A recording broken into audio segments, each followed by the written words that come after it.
So how's it going, man? Thanks everybody for coming. All right. Thank you so much. I don't even want to sit anymore.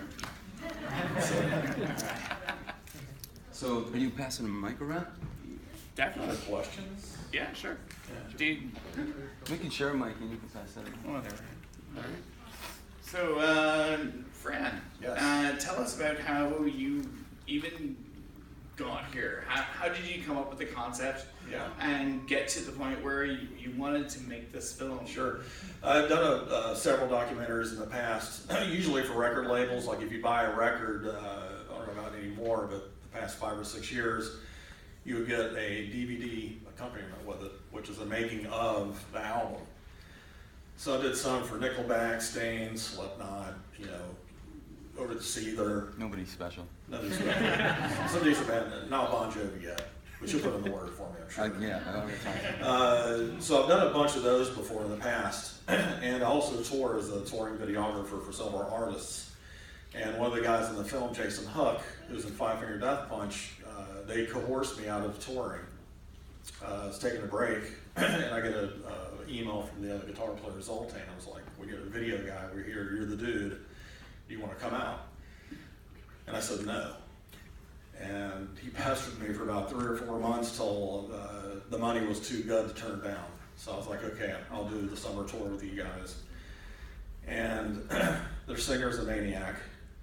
And That's polite. Yeah, it is polite. And he got arrested on a couple of flights and going through the Swiss Alps at 3 in the morning for breezing the bus driver in the face. And, we're getting kicked off the bus.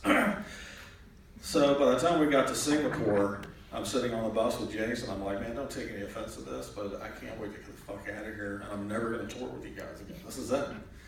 He goes, I completely understand. What are you going to do? I was like, well, I think at this point in my life and career, I'd like to take a stab at making another high-end documentary on my own. And he loves movies, so he partnered up with me to do this. And he told me his backstory about the Mandy Moore and Hilary Duff and Alice Cooper, and I thought, what a fascinating story. And not only that, I'd just seen 20 Feet from Stardom, which is kind of like an accompaniment to that with the musicians. So that's where the idea was born, and as soon as we landed, man, I was off and running, collecting interviews. I think we interviewed 65 people overall, and I think only a dozen made the final picture you see here. So it wouldn't be 7 hours. Yeah, I mean, it killed me and gutted me to cut a bunch of the stuff out. Yeah, that's gotta be hard. Like you have so much content, what do you take out, right? That was a struggle. Yeah. I mean, as you saw, we had Steve Vai there. We interviewed him for 6 hours, and that was the first on-camera interview he had done in 5 years, and he agreed to do it. And he has 2 scenes in the entire film. Same thing with John 5, from Marilyn Manson. Yeah, 2 little teeny clips, but his story is really, really cool. Yeah. How do you get David Foster and Alice Cooper to participate? I mean, we got Alice Cooper thanks to Jason Hook. David Foster was a tough one to get, but if you paid attention to those early guys, the Steve Lukather's, Jay Graydon, Ray Parker Jr., all those guys came up together sitting in the chair in the studios and in the sessions. And I was like, we really want to get David Foster, man, because he's got such a great story. He's such a huge, huge producer. And Jay Graydon reached out to him, and he agreed to do it. And we did Bob Ezrin down in Nashville, and one of the prior producers had a relationship with him. So that was really cool. I was nervous meeting Bob Ezrin. He did some of my favorite records. Was Alice Cooper the first Alice Cooper record? Love It to Death. I was like, I listened to that record for 5 years straight. Every time I look at the back, I was like, Bob Ezrin. That was really cool. That's awesome. Yeah. Hey Phil, how you doing? What's up, stranger? First off, great film. Very informative. And also, congratulations on your band Bon Jovi having the #1 record on Billboard. Woo! Yeah, that's pretty cool. Thanks. My question is this. So way back when you were doing this film,